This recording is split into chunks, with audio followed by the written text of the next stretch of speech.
حضرت عیسیٰ علیہ السلام سے 400 سال پہلے وہ ایک بادشاہ بہت ساری بستیوں کو اجاڑتا ہوا، مختلف ملکوں کو فتح کرتا ہوا، یمن کا وہ طبہ جو ہے وہ مکہ المکرمہ کی سرزمین میں پہنچا۔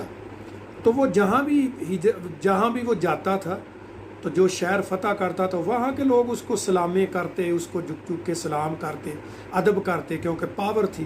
تو اس کا کام تھا کہ جس شہر کو وہ فتح کرتا وہاں سے جتنے بھی علم والے لوگ ہوتے، مفکر لوگ ہوتے، علم دین والے ہوتے، علم میڈیکل والے ہوتے، جو بھی اس وقت میڈیکل کا سسٹم چلتا تھا، تو وہ ان کو ساتھ لے لیتا۔ تو جب مکہ شریف میں پہنچا تو کم از کم 4000 جو اس کے پاس عالم تھے، مختلف شعبہ جات کے عالم تھے، تو وہ بھی اس کے پاس تھے۔ جب مکہ میں آیا تو اس نے دیکھا کہ کوئی بھی آدمی اس کو نہ سلام کر رہا ہے، نہ اس کا ادب و تحریم کر رہا ہے، کوئی ادب نہیں، تکریم نہیں ہے، لوگ اپنے کام میں آ رہے ہیں جا رہے ہیں، کوئی کسی کو نہیں پتہ کہ یہ کیا ہو رہا ہے۔ تو وہ بڑا ناراض ہوا کہ یہ لوگ نہ مجھے کوئی سلام کر رہا ہے نہ کوئی بات ہے، یہ کیا بات ہے؟ تو ان کے مشیروں نے بتایا کہ یہ کمرہ دیکھ رہے ہو، خانہ کعبہ کو کہہ رہے کہ یہ جو کمرہ آپ دیکھ رہے ہو، کہا دیکھ رہا ہوں۔ وہ کہتا ہے کہ یہ مکے والوں کا یقین ہے کہ جب تک یہ کمرہ، یہ خانہ کعبہ موجود ہے، جب تک یہ قائم ہے، اس شہر کو اللہ کے حکم سے کوئی آدمی نقصان نہیں پہنچا سکتا۔ اس نے کہا اچھا یہ بات ہے۔ تو اس نے نیت کر لی کہ میں اس کو گراؤں گا، یہ خانہ کعبہ کو میں گرا دوں گا۔ تو کیا دیکھتا ہے کہ اسی وقت اس کے کانوں سے بڑی بدبودار پیپ جو ہے نا وہ نکلنا شروع ہو گئی، اور اس کے دور دور تک بدبو پھیلنے لگی۔ کوئی آدمی، جو لوگ چاہتے تھے کہ اس کی قربت میں بیٹھے، اس سے باتیں کرے بادشاہ، وہ بھی جان چھڑا کے دور بھاگنے لگے۔ تو بہت پریشان ہو گیا۔ تو اس نے جتنے اس کے پاس حکیم طبیب تھے اس نے سب کو بتایا، لیکن کوئی بھی اس کا علاج نہ کر پایا۔ بہت سارے علاج کیے لیکن اس کا علاج نہ ہو پایا۔ تو ایک دن اس کا بڑا جو مشیر تھا نا، وزیر تھا، اس نے کہا کہ میں آپ کا علاج تو کر دوں گا، لیکن میرے اور تیرے درمیان یہ بات ہے کہ میں جو بات بھی آپ سے پوچھوں آپ سچ بات کریں۔ اس نے کہا ٹھیک۔ اس نے کہا رات کو جب سب لوگ سو جائیں گے اس وقت میں یہ آپ سے ملاقات کروں گا اور آپ سے وہ بات کروں گا۔ اس نے منظور کر لیا۔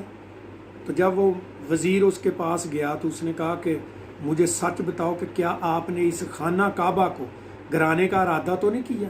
اس نے کہا میں نے کیا۔ تو اس نے کہا یہ ارادہ اپنا ترک کر دو، یہ جو تمہارے کانوں سے بدبو والی پیپ خارج ہو رہی ہے یہ اسی نیت کی وجہ سے۔ تو اس نے جب وہ نیت اپنی بدلی کر لی تو اسی وقت وہ پیپ رک گئی، اس کی صحت بحال ہو گئی۔ تو اس نے پھر یہ خانہ کعبہ کے اکرام کے لیے یہ خانہ کعبہ کے اوپر غلاف ڈالا، اور یہ طبہ جو یمن کا بادشاہ تھا، یہ طبہ جو ہے یہ اس کا نام نہیں ہے، اس وقت عہدہ ہوتا تھا جیسے ہمارے ملک میں وزیر اعظم ہوتا ہے یا صدر ہوتا ہے، یہ اس وقت طبہ بادشاہ کا عہدے کا نام ہوتا تھا۔ تو اس نے سب سے پہلے غلاف اس نے ڈالا۔ تو جب وہ طبہ چلتے چلتے خانہ کعبہ میں کچھ دیر رکا تو اس کے بعد اس نے سفر آگے جاری رکھنے کے لیے حکم دیا تو چلے۔ تو چلتے چلتے جہاں آج نبی مکرم آرام فرما رہے ہیں مدینہ المنورہ میں، وہاں پہنچا تو کچھ دن رکا۔ تو اس کے ساتھ بڑے یہودی عالم بھی تھے، اس وقت یہ بنی اسرائیل تھے، یہ مسلمان ہی تھے، اس وقت اہل ایمان تھے، تو بڑے تھے۔ انہوں نے آج جب حساب لگایا کہ یہ تو وہی جگہ ہے جہاں پہ نبی مکرم آخر الزمان نے آ کے آرام کرنا ہے، ہجرت کرنی ہے، یہاں ان کا روزہ اقدس ہوگا، یہ تو وہی جگہ ہے۔ ہم نے ستاروں سے حساب لگایا، کتابوں سے حساب لگایا، تو وہ 4000 جو عالم تھا نا، اس نے نیت کر لی کہ ہم آگے نہیں جائیں گے، ہم یہاں ہی رک جائیں گے۔ تو وہاں کافی دیر رکے۔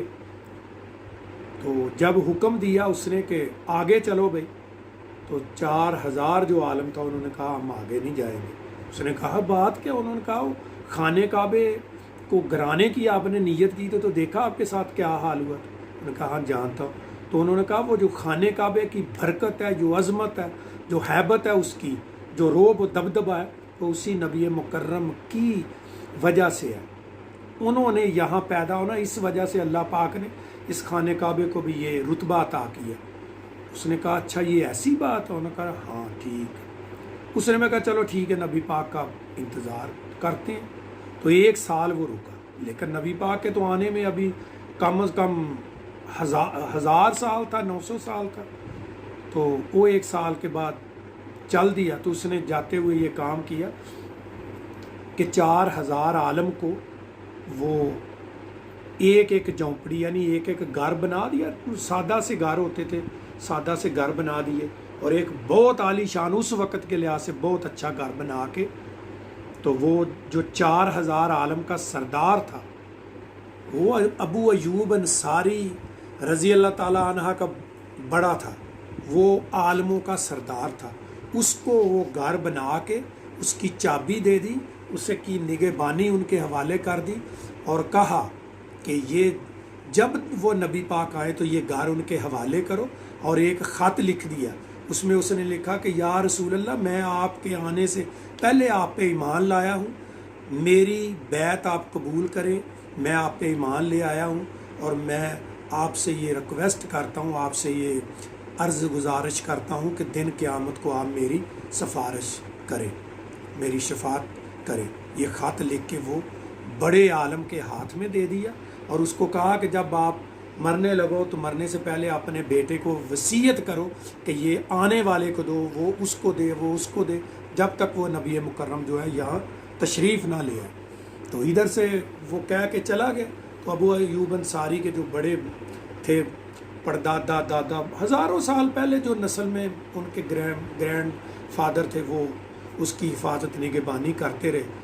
تو جب نبی مکرم نے مکہ سے ہجرت کر کے مدینہ آنے کا ارادہ کیا، تو مدینہ والوں کو پتہ لگا، تو حضرت ایوب انصاری اور اس کی فیملی اور پورا جو کبینہ لجنہ ہوتی تھی، ان کی شورا ہوتی تھی، انہوں نے فیصلہ کیا کہ نبی پاک کو رستے میں یہ خط دے دیا جائے تبے کا۔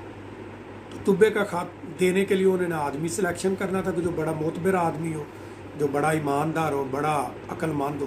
تو انہوں نے ایک آدمی کو سلیکٹ کیا، اس کا نام تھا ابو لیلہ۔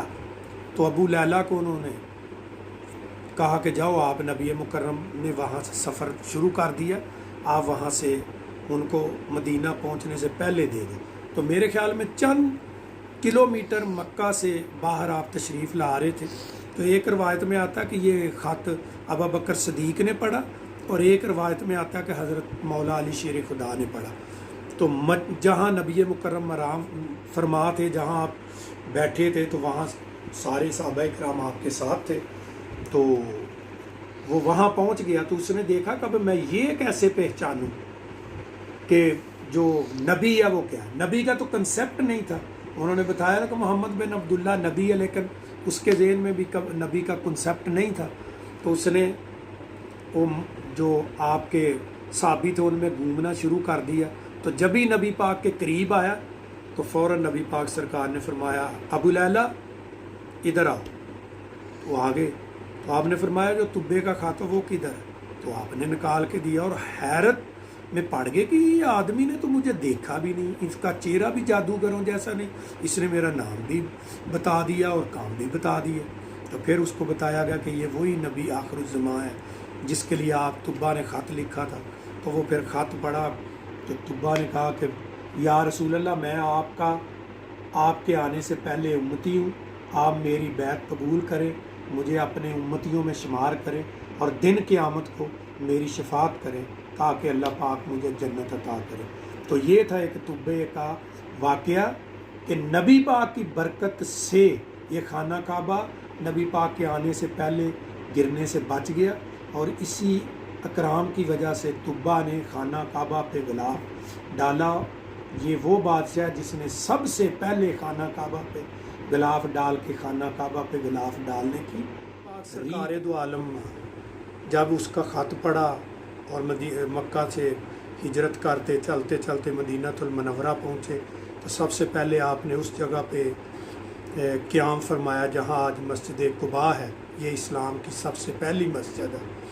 تو اس کے بعد جتنے بھی کوئی ساتھی پیچھے رہ گئے تھے، فیملی والے یا دوسرے، سب مل کے آپ مدینہ شریف میں داخل ہوئے۔ تو لوگ اپنے گھروں کی چھتوں پہ چڑھے ہوئے تھے، بچیاں بھی، بچے بھی، بڑے بھی، بوڑھے بھی، سب عورتیں مرد سب، اور سب گا رہے تھے طلعت بدر علینا وجبت شکر علینا، یعنی بے تحاشا خوشی تھی ان کو کہ نبی پاک ہمارے شہر میں آ گئے ہیں۔ تو ہم اسی لیے تو کہتے ہیں کہ بعض اوقات تو عید میلاد النبی ہم مناتے ہیں جو میلاد شریف، تو سمجھو کہ وہ بھی 12 ربیع الاول ہے، اور نبی پاک سرکار دو عالم مدینہ منورہ میں بھی جب داخل ہوئے تو تب بھی 12 ربیع الاول تھا۔ سمجھو کہ اگر نبی پاک کے صحابہ نے جو آپ کے آنے پہ خوشی منائی ہے، وہ اسی کو ہم میلاد کہتے ہیں، وہی خوشی کو ہم سیلیبریٹ کر رہے ہیں۔ تو سب لوگوں کی یہ کوشش تھی کہ نبی مکرم میرے گھر میں تشریف فرما ہو، میرے گھر کے مہمان بنے۔ تو آپ نے اپنی اونٹنی کی نکیل جو تھی وہ اس کی گردن پہ رکھ دی تھا اور کہا تھا یہ کہ اللہ کے حکم سے یہ چل رہی ہے۔ تو وہ چلتے چلتے چلتے چلتے جا کر ابو ایوب انصاری کے گھر کے سامنے بیٹھ گئی۔ تو نبی مکرم سرکار دو عالم نے کہا کہ میں اسی گھر میں ٹھہروں گا۔ وہ گھر ابو ایوب انصاری کا نہیں، وہ جو طبہ نے دیا ہوا تھا گھر، وہ گھر وہ تھا۔ اے کملے لوگو ہوش کرو کہ نبی کا گھر کون سا ہے۔ اتنا علم تو نبی کے اونٹنی کو بھی ہے، تو جو اونٹنی کا سوار ہے اس کا تو یہ ہے کہ نبی پاک سرکار کے علم کا تو ہاتھ ہی کوئی عقل نہیں کر سکتی۔ وہ تو نبی پاک سرکار نے فرمایا یا ابا بکر صدیق لم یرفتہ حقیقتی، میری حقیقت کو ابا بکر صدیق سوائے اللہ کے کوئی نہیں جانتا۔ تو یہ وہی گھر ہے جہاں آپ نے تشریف فرما ہوئے، جو 4000 عالموں کا سردار تھا، وہ حضرت ایوب انصاری کا بڑا تھا، جد امجد تھا، وہی نبی پاک کا گھر تھا۔ طبہ کا خط بھی پڑھا، طبے کے گھر میں آپ نے قیام بھی کیا۔ اللہ پاک نبی پاک کے درجات بلند فرمائے اور طبے کے بھی درجات بلند فرمائے۔ اللہ پاک اس کی مغفرت فرمائے اور قیامت کو نبی پاک کی شفاعت نصیب فرمائے۔ اسی کے ساتھ اجازت چاہتا ہوں، امید ہے کہ آپ غور سے سنیں گے تاکہ آپ کو بھی اجر ملے اور مجھے بھی اجر ملے۔ اسی کے ساتھ اس کو ختم کرتا ہوں۔ وآخر دعوانا ان الحمد للہ رب العالمین۔ الصلاۃ والسلام علی رسول الکریم۔ السلام علیکم۔